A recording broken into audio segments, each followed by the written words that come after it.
When Clara and Barry met 4 years ago, their 25-year age difference didn't mean a thing. Love was blossoming between them, but their family and friends offered caution and concern. Now add his late-night outings and lies, and her insecurities, and you have a romance primed for disaster. He left his Facebook page on. You look and you see things like, baby, can I get with you? Or you look good, and I'm saying, I looked at the picture, it wasn't me, so I'm like, who you talking to? She be like all over me a little bit too much, and she's like jealous. I can't even walk the dog around the block. I walk the dog around the block. She's like, where you been? I'm like, I walk the dog. She's like, you always with that dog. I'm like, what is going on? Can Clara and Barry find the love they once had, or will this relationship prove the warnings right? Today on Divorce Court Before Your Vows. Come to order. Court is now in session. The Honorable Judge Lynn Toller presiding. Good day, ladies and gentlemen. I'm here with Clara Johnson and Barry Cozart to do one of my favorite things, which is Before Your Vows. You two are considering getting married, but you're not sure, and you've come to me for advice. If I think it's a good idea, I will give you your marriage license back. If I do not, I will tear it up. You also have in the courtroom with you Nancy Richardson, and I wanted to say good day to you as well. So let's just get right into this thing. I'm going to start with you, Ms. Johnson. Why don't you tell me how the two of you met? One day I was walking down the avenue, and he said, hey, and I said, hey, back, okay? And I just kept going. I was headed towards the store. I got at the store and bought my little things, and then I started strolling back. I walked back. He said, can I holler? I said, yeah, you can holler. So ain't nothing wrong with hollering. You know, I'm a business person. I'm a realtor, and maybe we can network together. He said, yeah, we can network together. I said, cool. So we exchanged numbers. I gave him my number. About a week or so later, he called me and said, I'd like to meet with you, meet with you. So we went out, and we sat down, we talked, really nice, charming gentleman, very attractive to me, as you can see, look at him. Okay, well, we're not gonna go down that road. Okay. Mr. Cozart. Okay. Hey, can I holler? That works? No, I didn't say that. That's what she said you said. No, I was in front of the barber shop because I'm a barber. I was cutting hair, and then I saw her. I'm like, hey, how you doing? And she was like, hey, I'm like, yeah, can I get your number? She said, no, but you get my business card. I said, all right, I'll take that, thanks. Oh, okay. That's what happened. Well, we're already in trouble because the meeting story isn't even the same, but go ahead. Why don't you tell me, what's the issue? Why are you here? Well, in the beginning, when we first met, we used to go out a lot. I really didn't know he was as young as he was, but... Well, let's get that cleared up. How young is he? 27. And how old are you? Well, how young are you? Let's go like that. How young are you? I'm 52 years old. Okay. You look fabulous. Thank Absolutely you. fabulous. Okay, thank you. And to so me... 52 and 27? Yes. Now, did you have an issue with that in the beginning, that she was a little older? Or do you like older women? I like older women. I didn't have no issue. Good for you. At first. We were almost there, Mr. Cozart. Okay. Let me come to you, Mr. What is your issue? See, my issue is basically she be like all over me a little bit too much, and she's like jealous. Like she's over jealous, Because one time she got on my Facebook page. She created like a fake profile. I added that person in, not knowing it was her because it was somebody else. Right. Then she knew like all my business, like off the jump. I did not create a Facebook page. What it is, he left his Facebook page on. It was not turned off, and it's right in my face. What I'm supposed to do? You look and you see things like, baby, can I get with you? Or what's your name? Or you look good? And I'm saying, I looked at the picture, it wasn't me. So I'm like, who you talking to? Simple as that. Mr. Cozart, are you hollering at women on Facebook talking about what's your name? Can I holler? That's the only bit of privacy I have because she's going to go on my phone anyway. My husband can walk through it, climb on it, wander around in it, and it wouldn't be a problem for me. It's a problem for you. Really the problem. The whole thing was she went about it like, another thing, I can't even walk the dog around the block. I walked the dog around the block. She's like, where you been? I'm like, I walked the dog. She's like, you always with that dog. I'm like, what's going on? She's talking about, then she do something else now. She said, you can sleep in a doghouse if you really want to do it like that. I'm not gonna cook for you. You can eat out the Miss dog bowl. Johnson, are you jealous of the I'm dog? going to tell you why I say in the dog's house. He has the nerve to go out with his boys all the time, hang out with his boys all the time, and then we have a business together. He's a barber, I'm a realtor. And our business together, what it is, one night he was coming back from a function he had gone to. And wherever he went, God knows where he went. 3 guys, 3 girls. Now you tell me what that means. He was one of the guys. This is not one true. Of the 3 guys. This is not true. Late at night, say maybe 4 or 5 o'clock in the morning. It was 2 girls.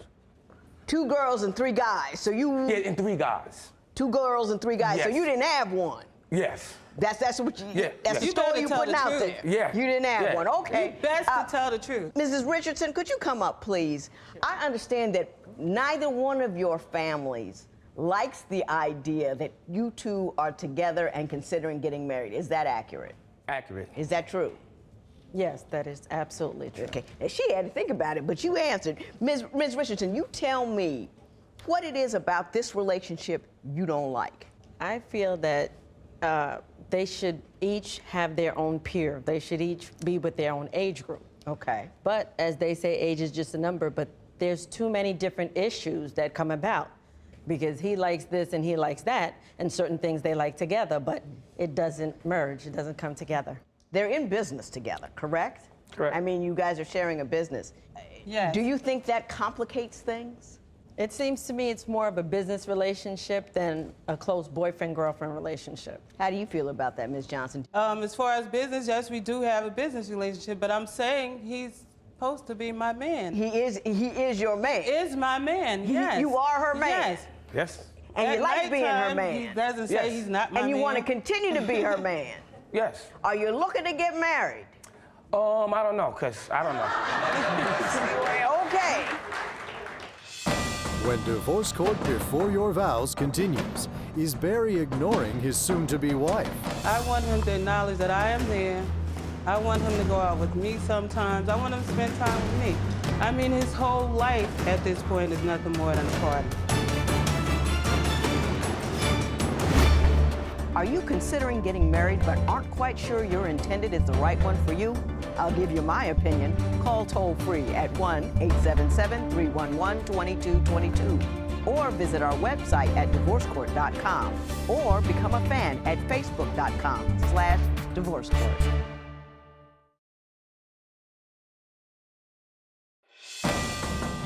Divorce Court Before Your Vows is back with the case of Clara Johnson, who says the 25-year age difference between her and her boyfriend has caused friction in their relationship. But is Clara's jealousy the real problem?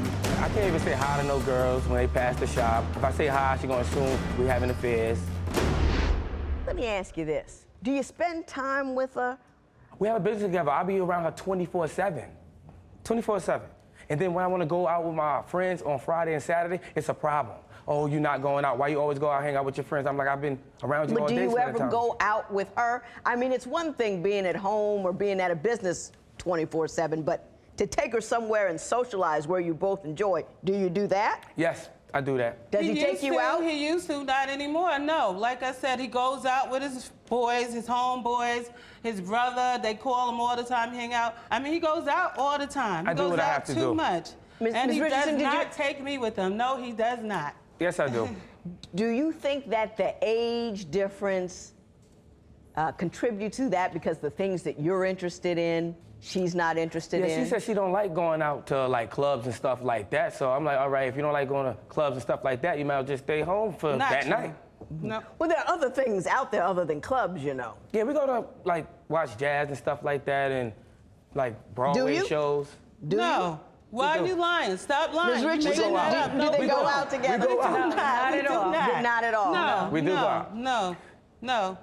She's insecure about things that like a normal female will overlook. Like hold up what? now. Let me Like, tell you how good I am, like Your the Honor. Now, Ms. females- Johnson, I'm Please. talking to Mr. Cozart, then I'll get back to you. Go ahead. Thanks. I can't even say hi to no girls when they pass the shop. If I say hi, she's gonna assume we having affairs. And Well, you know, that's how you started out with her. She was passing by, and you were hollering out. Thank you. I'm just saying. I'm going to say thank you. For real, that's right. But that's okay. We'll keep it moving. Ms. Richards, I'm gonna let you sit down because you did a good job. Ms. Johnson? Yes. I know you're hurt. I just don't know why. Well, what it is, I love him because he is a sweet, loving, caring person. And I just wish he would dedicate a little more time to me. Okay. That's what I want. I want him to acknowledge that I am there. I want him to go out with me sometimes. I want him to spend time with me. I mean, his whole life at this point is nothing more than a party. I got you. You know how barbershops are. Yeah, right. Yeah, and they're Guys always the get guys together, they talk hanging all around day. and all that kind of stuff. Yes, Let me do this at this time. You guys are thinking about getting married. Mr. Cozart, you thinking about marrying her. Ms. Johnson, I'm gonna start with you. Give me 90 seconds. Tell me why Mr. Cozart is the man for you. Well, I love him because he's, as I stated, he's a good person.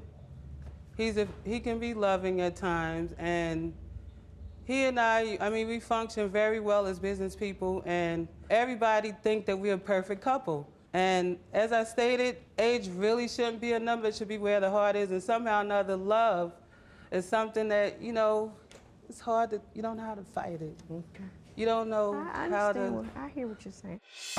When Divorce Court Before Your Vows continues, what do Clara and Barry say that makes Judge Lynn speak out? I gotta say, to the both of you, that is the saddest expression of love I have ever heard. I got warmer feelings to the guy in the deli department at my grocery store than the two of you have for one another.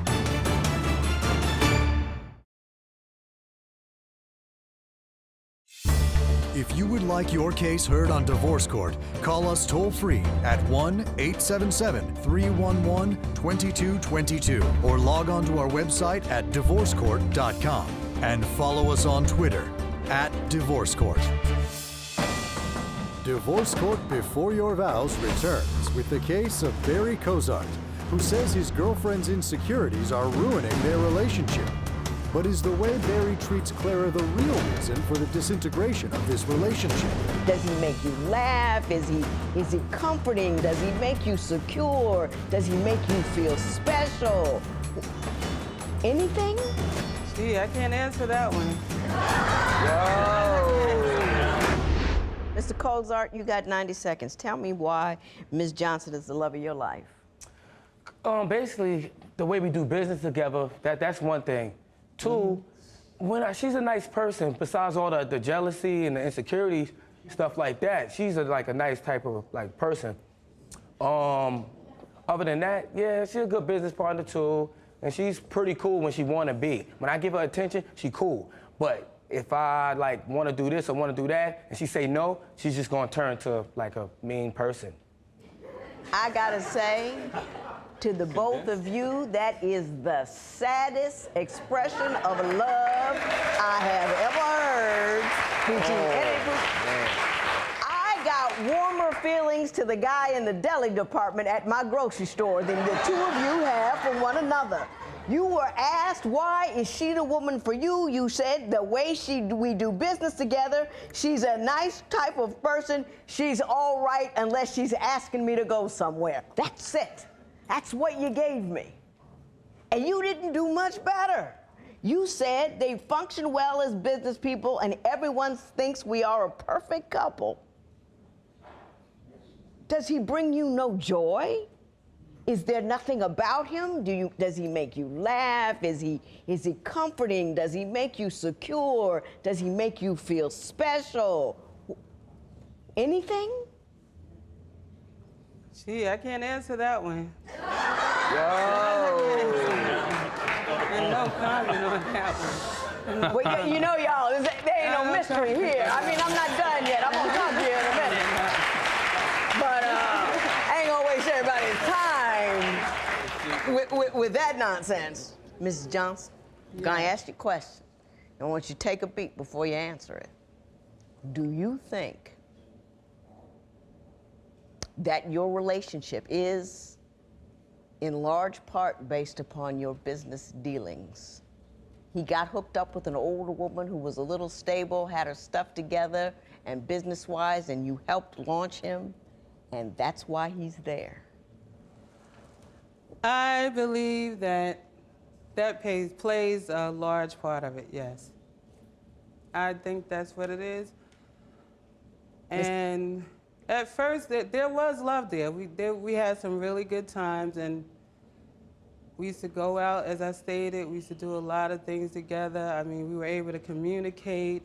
We were able to share our emotions, share our feelings, and now I just don't know what happened. I don't know. I think I do, but I'll talk to you about it in a minute. Mr. Cozart, do you think that your relationship in large part has become a business relationship and not truly a love affair?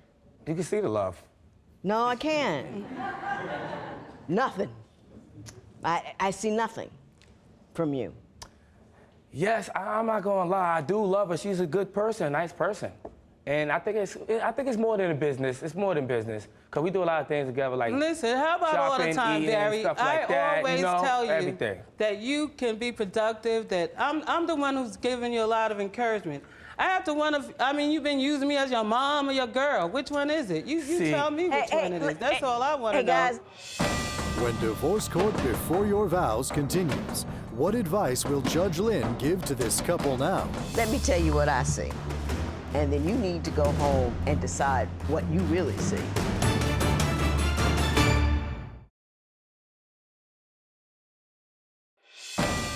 Divorce Court Before Your Vows returns with the case of Clara Johnson and Barry Cozart, who have come before Judge Lynn to ask whether or not they should get married. Let me tell you what I see. And then you need to go home and decide what you really see. And then make a decision about what you're going to do from there.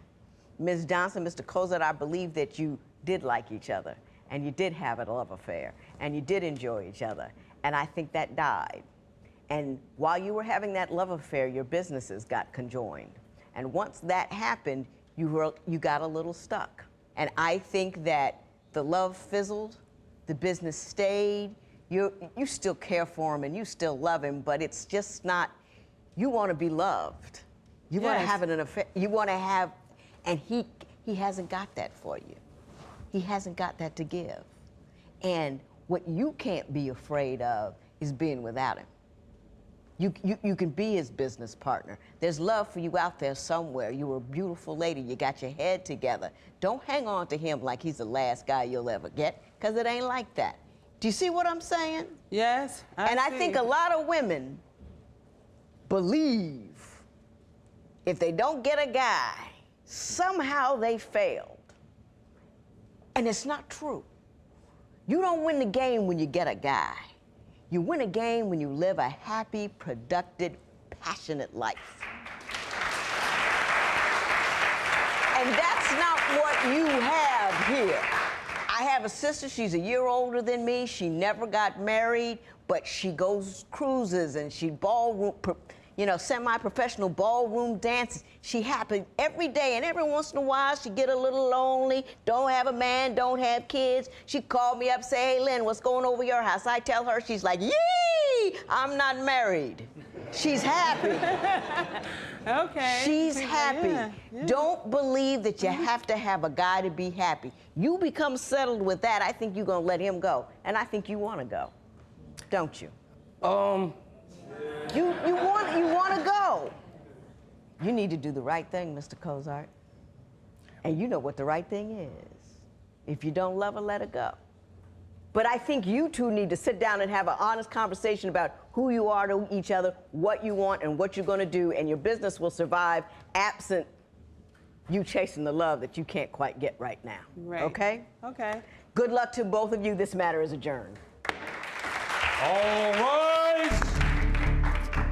Parties may leave the courtroom. I still say age ain't nothing but a number. It's where your heart is and where your mind is and where your soul is, where you want to be.